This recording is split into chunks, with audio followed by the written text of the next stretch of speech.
Hai teman-teman di seluruh Nusantara, pada kesempatan kali ini saya akan melakukan perbaikan lemari pendingin freezer 8 rak dengan keluhan tidak dingin. Yang pertama, saya lakukan pengecekan terlebih dahulu. Untuk kondisi evapnya sama sekali tidak ada pembekuan. Menurut keterangan dari pemilik, ini telah terjadi kebocoran saat melakukan pembersihan salju di bagian evapnya. Baik, saya akan lakukan pengetesan terlebih dahulu. Saya berikan sumber, kemudian saya raba di bagian rak evapnya ini, nampak tidak dingin. Lalu di bagian raknya ini terdapat lubang bekas benda tumpul. Ini yang menyebabkan freezer ini menjadi tidak dingin. Nah, seperti ini ya kondisinya. Jadi karena evapnya tertusuk benda tumpul sehingga kandungan gas freon pada sistem ini habis berkurang. Baik, saya akan lakukan pengukuran arusnya ini saat running berapa. Untuk arusnya menunjukkan di 0,65 ampere ya. Jadi mesin kompresor bekerja namun tidak ada beban karena tidak ada lagi kandungan gas freon pada sistem. Selanjutnya kita beralih menuju bagian belakang. Di bagian belakang ada model yaitu FGM198. Untuk arusnya yaitu 0,9 ampere menggunakan refrigeran R134A. Di bagian belakang terdapat kondensor, ada 2 lapis ini ya. Kurang lebih sekitar 1, 2, 3, 4, 5, 6, 7, 8, 9, 10 10 kali 2 jadi 20 U untuk kondensor di bagian luar. Tidak termasuk di bagian dalam ya. Lalu mesin kompresornya menggunakan PE90H1D9 yang kategorinya adalah 1/4 PK. Namun di sini menggunakan kapasitor jadi menjadi 1/4 PK plus. Oke, saya cabut dulu sumbernya.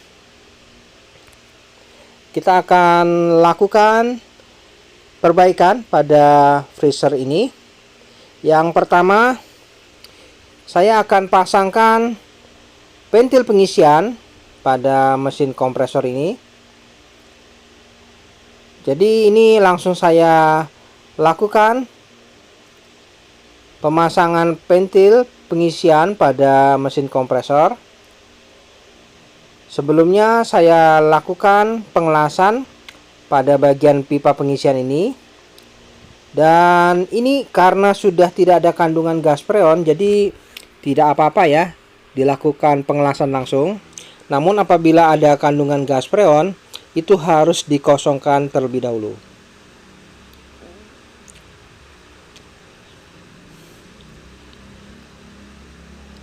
Baik, selanjutnya saya akan pasangkan ventil pengisian pada mesin kompresor ini.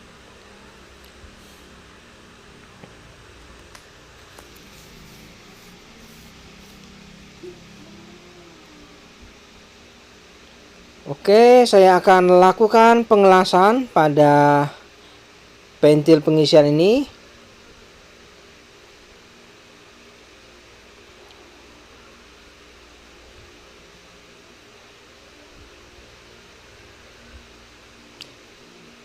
Untuk melakukan proses pengelasan, pastikan kita lakukan dengan baik dan benar. Jangan sampai ada kebocoran pada saat melakukan proses pengelasan.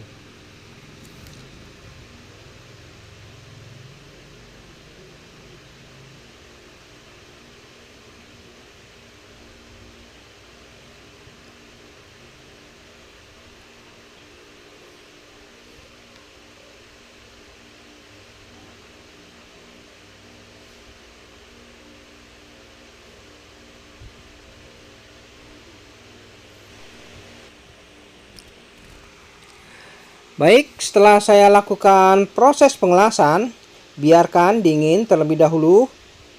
Jadi ini sudah saya pasangkan ventil pengisian pada mesin kompresor. Lalu saya pasangkan analyzer pada ventil pengisian. Saya akan melakukan test press dengan memberikan tekanan kurang lebih 100 PSI ya. Jadi tidak boleh lebih dari 100 PSI karena saya akan melakukan test press pada evaporator. Untuk melakukan penekanan saya gunakan mesin kompresor dari luar. Ini adalah mesin kompresor bekas kulkas juga. Memang sengaja saya buat untuk alat kerja dalam melakukan test press. Baik, saya akan lakukan penekanan pada unit freezer ini. Saya berikan sumber. Lalu kita atur ya di analyzer ini. Pastikan jarum manifoldnya ini tidak boleh lebih dari 100 PSI.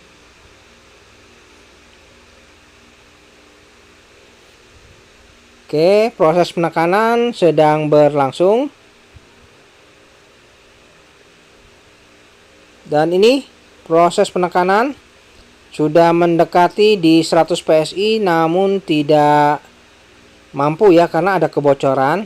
Jadi kita langsung cek saja kebocorannya di mana nih.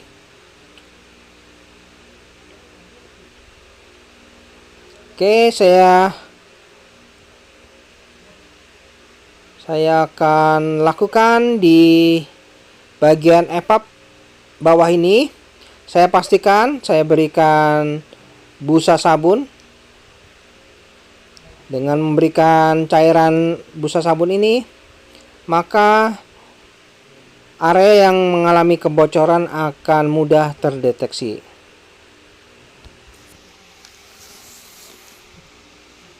Oke, jadi di sini ya kebocorannya tepat. Nah, ini area yang mengalami kebocoran di area jalur pipa evaporator.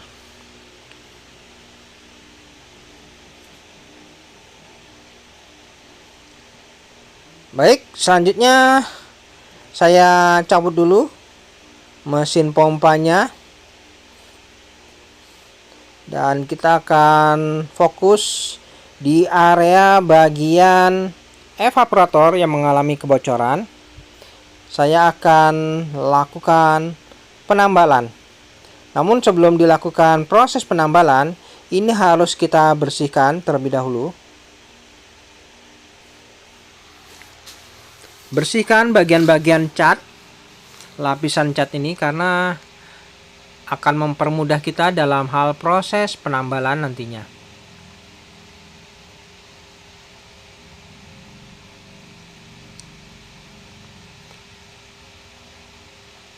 Oke, setelah dirasa cukup, saya siapkan kawat las alu platinum. Nah, dengan kawat las alu platinum ini, maka proses penambalan itu akan sempurna karena bahannya ini terbuat dari aluminium, maka kita menambalnya menggunakan kawat alu platinum. Oke, untuk proses penambalan, yang pertama, pastikan manifold ini kondisinya harus terbuka ya, jadi jangan tertutup. Manifold yang di belakang mesin kompresor itu harus terbuka. Kemudian baru kita lakukan proses pengelasan. Nah, ini kita panaskan dulu, biarkan kandungan oli yang ada di jalur pipa ini sedikit demi sedikit berkurang. Setelah panasnya itu cukup, kita bisa oleskan kawat las alu platinum ini pada area yang ingin kita tutup. Oke, biarkan kawat las alu platinum ini menyebar menutupi rongga yang mengalami kebocoran. Oke. Dan proses penambalan ini memang sedikit rumit apabila kita belum terbiasa. Namun kalau kita selalu mencobanya maka akan bisa juga, teman-teman. Nah, seperti ini. Pastikan proses penambalan itu harus benar-benar tertutup. Ini saya koreksi lagi ya. Untuk penambalannya ini apakah sudah cukup atau belum. Apabila meragukan, kita bisa tambahkan sedikit lagi. Kita panaskan. Baru kita bisa berikan kawat las alu platinum pada area yang mengalami kebocoran tersebut. Oke, saya rasa cukup ya. Jadi jangan terlalu lama-lama juga, takutnya nanti bolong. Baik, setelah dirasa cukup, saatnya kita bersihkan dulu. Kita koreksi lagi. Apakah sudah yakin benar-benar tertutup? Kita semprot dulu ya dengan cairan air atau busa sabun ini. Biar dingin dulu.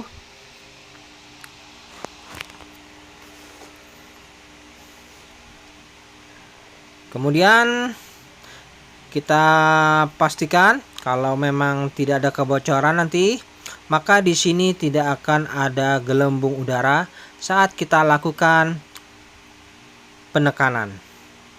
Oke, kita menuju ke belakang lagi untuk memberikan tekanan udara pada jalur evaporatornya ini. Seperti biasa, saya berikan tekanan cukup di skala 100 PSI saja. Oke, saya hidupkan mesin pompanya. Saya pasang selang manifold pada mesin pompa. Ini pemasangannya pelan-pelan aja ya, jangan dirapatkan karena kita nanti tiba-tiba ingin membuka apabila tekanan itu sudah mencukupi. Oke, saya berikan tekanan di skala 100 PSI. Nah, ini sudah mendekati di 100 PSI. Segera kita tutup saja. Nggak apa-apa, biar nggak nyampe 100 nggak apa-apa. Yang penting ada tekanan. Kemudian kita cabut selang manifold. Nah, ini ya tekanannya ya. Di bawah 100 PSI saja tidak masalah. Nah, ini selanjutnya kita menuju lagi ke bagian depan di rak evaporator. Kita akan cek dan pastikan apakah benar-benar sudah tidak ada kebocoran.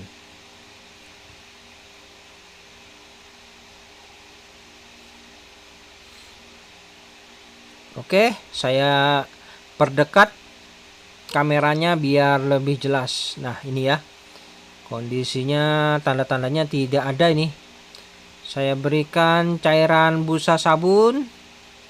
Saat ini masih nampak aman. Tidak ada tanda-tanda kebocoran.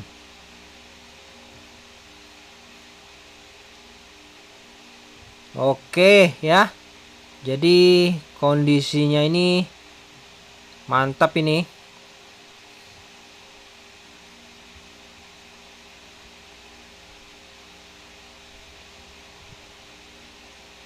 Nah ya, saya pastikan lagi. Dan ternyata memang kondisinya ini sungguh rapat, tertutup. Artinya proses pengelasan ini mantap ya.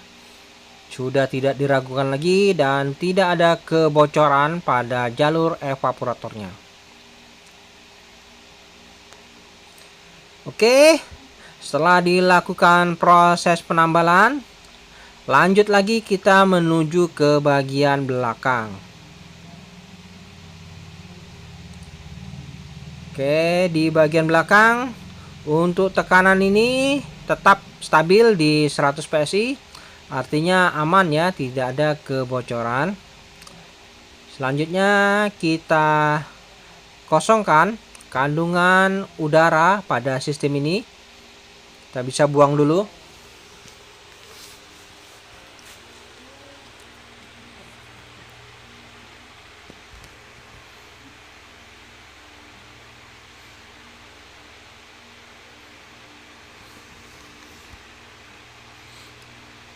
Dan saya lepas selang manifold pada pentil pengisian. Lalu kita akan lakukan proses pemvakuman.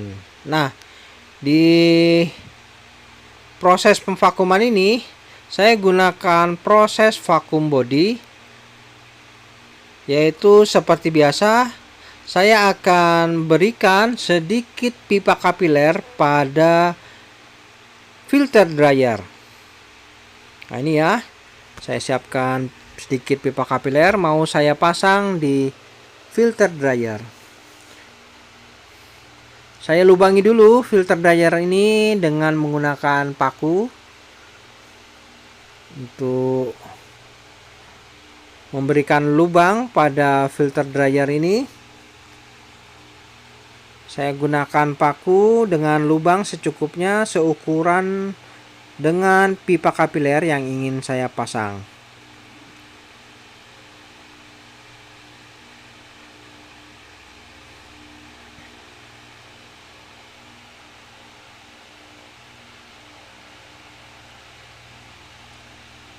Oke, saya akan tambahkan sedikit lubangnya biar cukup. Nah, ini saya rasa sudah cukup.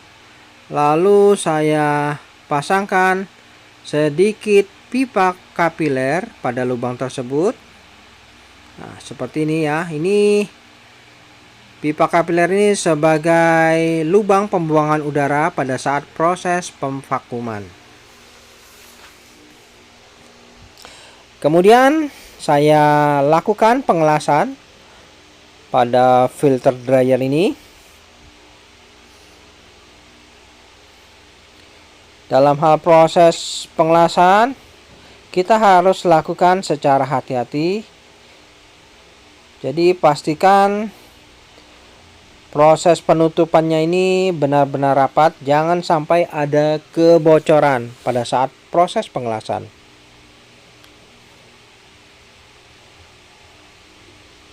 Oke, saya rasa sudah cukup.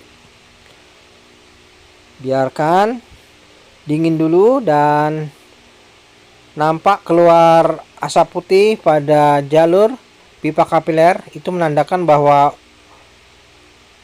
sisa oli pada filter dryer ini terbakar, namun tidak ada masalah ya. Dan untuk proses penambahan oli, ada baiknya bila merasa kurang yakin, kita bisa tambahkan oli ya sedikit sebelum dilakukan proses pengisian freon.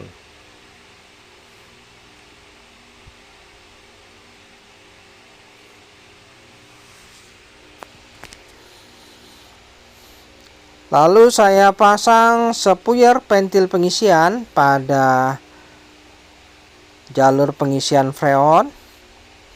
Nah, pada saat proses ini ya, apabila teman-teman merasa ingin aman, baiknya dilakukan penambahan oli ya, karena telah terjadi kebocoran.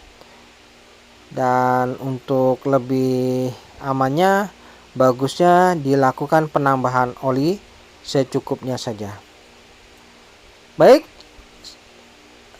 lanjut saya pasang selang manifold pada pentil pengisian. Kemudian saya akan lakukan proses pemvakuman. Ya, saya hidupkan unit freezer ini. Kemudian pada jalur pembuangan udara ini mengeluarkan hembusan udara pada pipa kapilernya. Hembusan udara ini nanti akan habis ya. Dan jangan lupa keran manifold kita tutup dulu. Nah, jarum manifold akan turun hingga menunjukkan di skala minus 30 PSI. Lalu semburan udara pada pipa kapiler ini akan perlahan habis. Ya, biarkan proses pemvakuman ini kurang lebih sekitar 30 menit.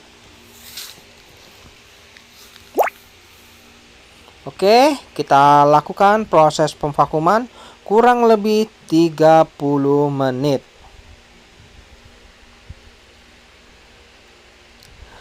Baik, teman-teman, setelah kurang lebih 30 menit proses pemvakuman, untuk jarum manifold sudah menunjukkan di skala minus 30 PSI.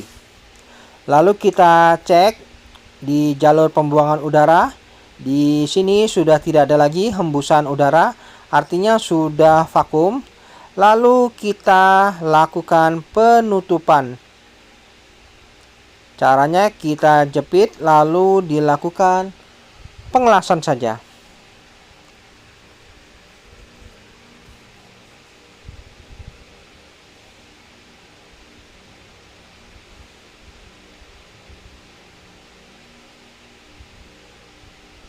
Oke, sudah tertutup ya ujungnya.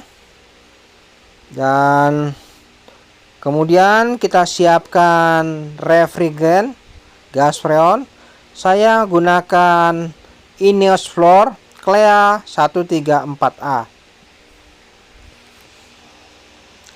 Saya pasang selang manifold pada keran freon.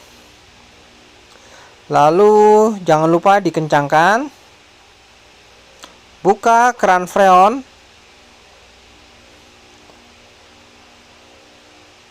Dan freon akan menekan di selang manifold warna merah. Sebelum dilakukan proses pengisian freon, kita buang dulu ya udara yang terjebak pada selang manifold yang berwarna merah.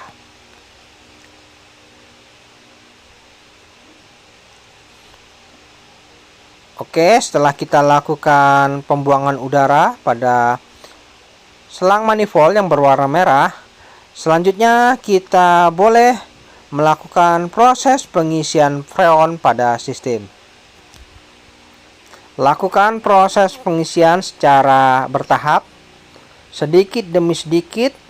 Proses pengisian ini sambil kita pantau berapa arusnya.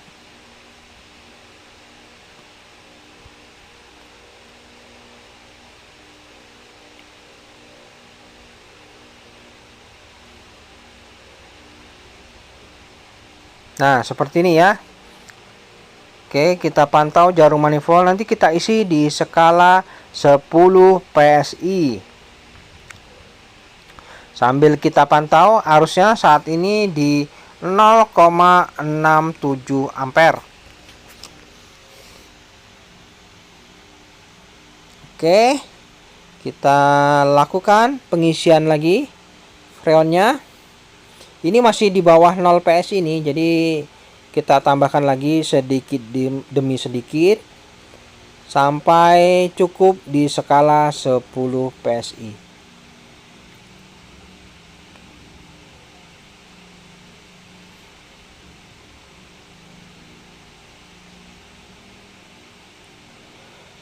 Baik, setelah dilakukan proses pengisian freon, ini jarum manifold sudah mendekati di skala 10 PSI. Kita bisa tambahkan lagi tepat di skala 10 PSI. Nah, jadi saya rasa sudah cukup ya tekanannya di 10 PSI. Lalu kita lihat arusnya di 1,11 ampere. Untuk filter dryer sudah terasa hangat, artinya mantap. Kemudian pipa kondensor terasa panas. Untuk proses pengisian freon pada sistem saya rasa sudah cukup. Jadi kita bisa lepas saja selang manifold pada pentil pengisian. Ini sambil dirapikan saja ini. Kondisi perpipaannya kita rapikan, jangan sampai nanti pada saat dilakukan pergeseran ini bisa terbentur mengakibatkan patah. Oke, saya lepas selang manifold pada ventil pengisian. Lalu jangan lupa ditutup.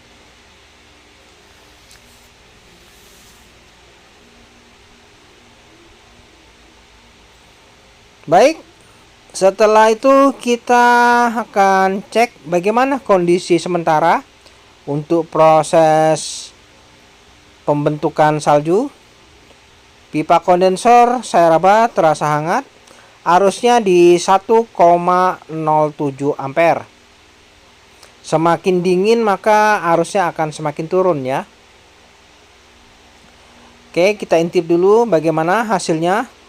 Wah, sudah terasa ya dinginnya. Untuk evapnya ini sudah pada membeku semua. Dan ini merupakan pertanda bukti bahwa proses pembekuan pada rak-raknya ini betul-betul sudah terbentuk dengan sempurna. Artinya prosesnya mantap. Jadi kita akan lakukan pengetesan dalam beberapa hari. Bagaimana kondisi freezer ini ya. Oke, kita tinggal dulu, nanti kita cek kembali. Baik teman-teman, setelah 2 minggu kemudian saya lakukan pengecekan bagaimana kondisi freezer ini. Untuk kondensor terasa hangat, pertanda baik, mantap. Lalu kita lihat bagaimana. Wah, ternyata sudah terisi bahan-bahan makanan. Dan untuk rak paling atas nampak membeku. Rak kedua, rak ketiga, keempat, kelima, keenam, ketujuh ya sudah membeku, dan yang terakhir juga sudah membeku. Jadi untuk proses perbaikan freezer 8 rak ini sudah selesai. Mantap. Dan nampak ya sudah sempurna proses pembekuannya, jadi sudah selesai. Baik teman-teman, sampai di sini dulu perjumpaan video saya, dan kita akan ketemu lagi pada video-video saya selanjutnya. Sampai jumpa.